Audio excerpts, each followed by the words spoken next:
This is the Wooting 80HE, a keyboard that raised 7.4 million euros in only 32 days. It's a follow-up to the Wooting 60HE, the best gaming keyboard of all time. Now they've released the 80HE in a larger size, but it's also faster than the 60HE. But what if I told you this gaming keyboard is also great for productivity, that it can make you type faster, work faster, all while being amazing for gaming too? But to explain that, we need to figure out what even makes a keyboard good for productivity. You might say that a keyboard that feels good and sounds good makes you more likely to use it, which makes you more productive, right? But I'm going to challenge that and define productivity as getting more stuff done with less time. In my quest to figure out what helps you do that, I found 3 things. 1, you need to be able to remap your keys and reprogram them. 2, you need to be able to set macros. And 3, type faster. Can the Wooting do all 3 of these? Is it truly the best keyboard for productivity? Let's find out. So when I first got this keyboard from Wooting, who did not sponsor this video, I was excited to tear it open and check it out. And this thing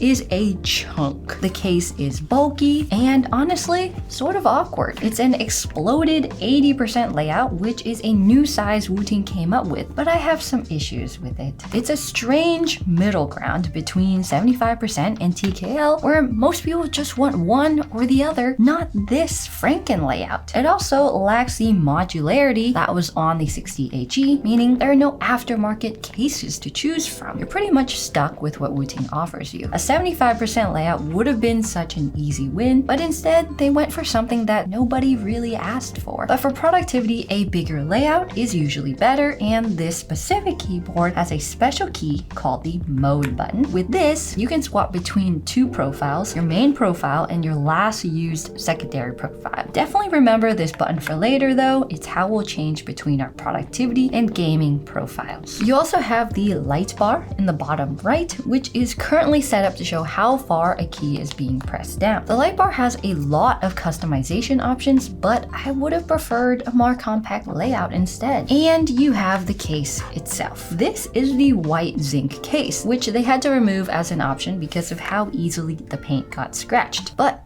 you don't have to worry about it, as it's not for sale anymore. Currently, the only zinc options are black and the raw material. You can also get the PCR case, which is a lighter plastic option in 3 different colorways: black, frost, and ghost. The zinc case feels super heavy and dense, way denser than an aluminum board, but don't worry, it's still easy to pick up. It has 2 bezels that run along the top and bottom edges all the way around the keyboard. And look at this.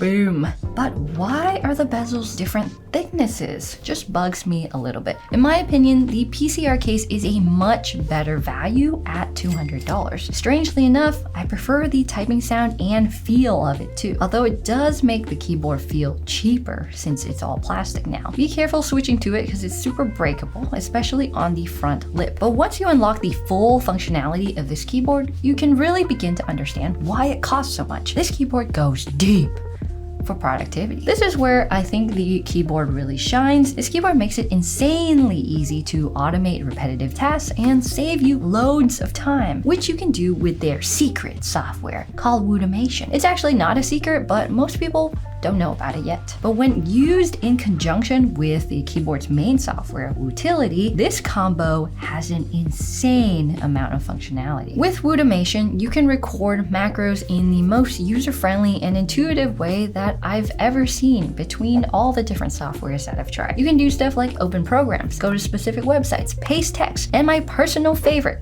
sarcastify text, all with the press of a single button. You can create collections of macros that you can activate or deactivate based on what you're currently doing. But to set this up, I recommend using Wootility to set up Mod Tab. With Mod Tab, if you tap a key, it has 1 input, and if you hold it down, it has a different input. So when I tap caps lock, it activates like normal, but if I hold it down, it activates the FN key. Now I can access all the macros I create on other layers with caps lock instead of holding the FN key in its weird bottom right location. Then if you highlight those macros that you made and give them specific RGB colors, when you hold caps caps lock, you can see which keys have macros assigned to them without needing to memorize them. They're already colorful. It truly saves you a lot of time and is intuitive to use, and the possibilities feel limitless. So let's talk about the biggest feature of HE keyboards, which is the ability to change your actuation distance. Most mechanical keyboards actuate at 2mm or halfway down the key press. But with a Hall effect keyboard, you can set it as low as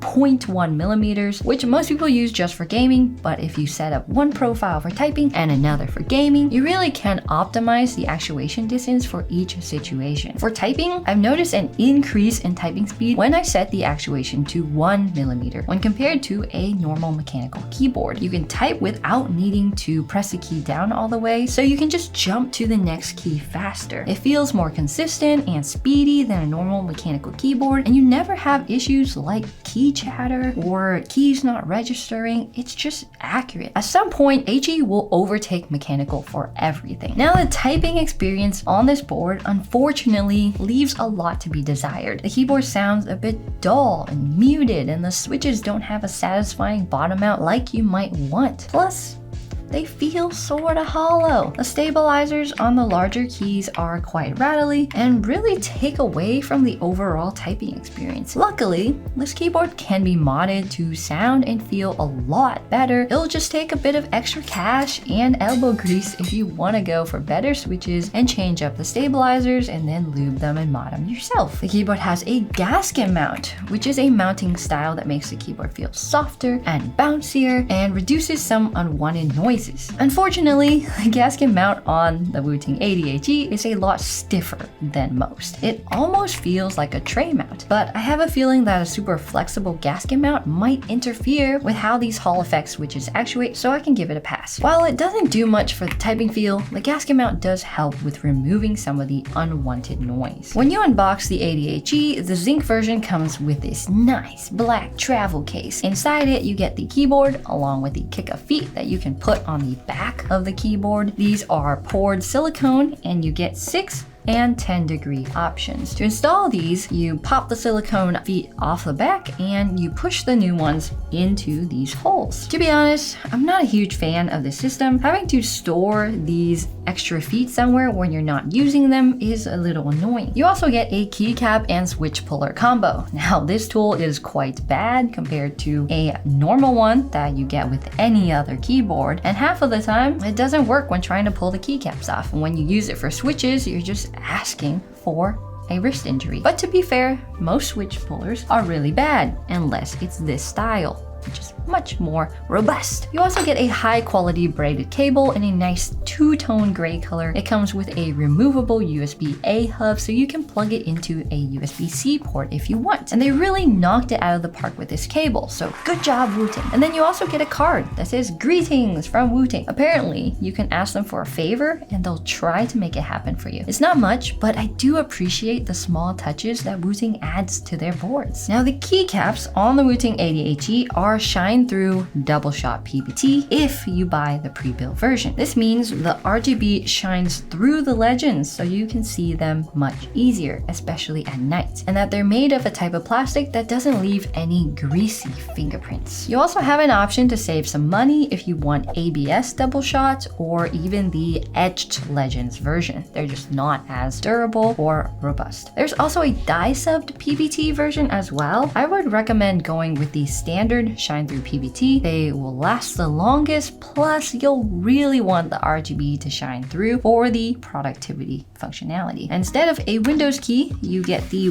Wooting keycap, and overall, I would say the keycaps are alright. They feel like a slightly better version of most gaming keycaps, but they're just alright. For switches, the 80HE comes with an upgraded switch over the 60HE. These use the Lecker V2 switches, which are pre-lubed and have less stem wobble than the older version. They come in two weights, 45 grams and 60 grams. Now, I wish they offered a dual rail version of this switch, like the Gateron dual rail switches on the Keychron boards. Those feel ultra stable and higher quality. But overall, I'm still not a fan of the Lecker switches. They don't have a satisfying bottom out and they produce a muted sound. So overall, they're sort of boring, which is okay. On the flip side, if you want a stealthier setup, these are not bad. They're pretty quiet, even as you're gaming. You do have the option to get the Gateron Jade switches for $72, but they don't sell the Pro version for some reason. The Pros are so much better if you decide to upgrade. Now, if you want, you can flip the switches from north facing to south facing if you want cherry profile keycaps. For this keyboard though, I recommend north facing as the RGB is really useful when setting macros or highlighting specific keys, which is how it comes out of the box, so you don't have to do anything. Inside the keyboard, there's some interesting stuff going on, such as these gaskets. For some reason, the gaskets are connected to the silicone foam between the PCB and the plate. While it's nice not having to worry about losing your gaskets, it's not future-proof. If a gasket were to break, or if you wanted to try a different gasket, you're out of luck, and you would need to take apart the keyboard fully to replace it. When taking it apart, you really see where this keyboard shines, which is in the little details. The tape-on on the back has cool markings to describe what's on the PCB if you want to learn more about technology. And when you remove all the switches, the PCB has a ton of cool images etched in, which are all thoughtful design choices. Then the bottom zinc case has signatures from the entire staff on it too. The plate is a super flexible polycarbonate material, which helps reduce vibration and makes it feel softer when typing. And then there's a layer of EPDM foam on the very bottom. It's porous and lightweight. Usually silicone in the bottom has a better sound profile, but since the plate's already silicone, I wonder if they just didn't want to use it twice. Now, if you want to type faster and game faster, there's a lot you can do with this keyboard. If you've never used a Hall Effect keyboard or a keyboard with rabbit trigger, this will blow your mind. It feels so much more responsive and snappy than a normal mechanical keyboard. Plus, the gamepad feature makes racing games feel a lot more fun and more natural than a normal keyboard. You can go halfway instead of all the way. But I'll talk more about these features soon. So the 80HE comes with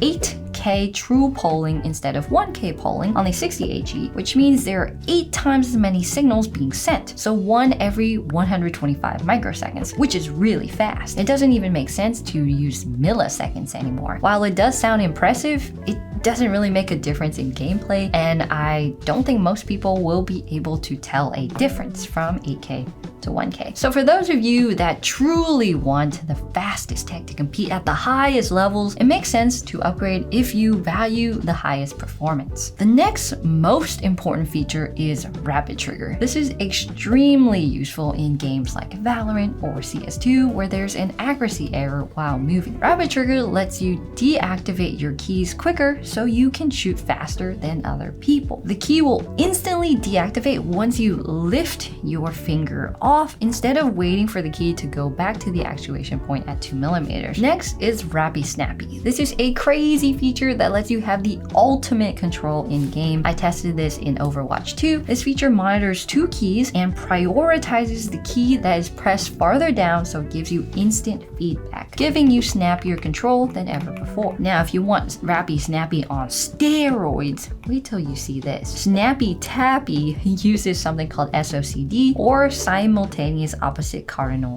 direction. Now, if that sounds confusing, don't worry, it confused me at first too. Basically, whenever a key is activated, it takes priority over the other. It can be used to have even more control of movement in games like Overwatch 2 or Valorant, and it was so good that it was banned in CS2. There are a few other useful features too, like Dynamic Keystroke lets you assign 2 actions to 1 key, like walking with a half press and running with a full press, perfect for MMOs or open world games. There's Toggle Key that lets you press once to activate and press again to deactivate. And this is great for games where crouching or similar actions are frequent. Thanks for watching. If you want to know why 28% of people buy a single keyboard, check out this video.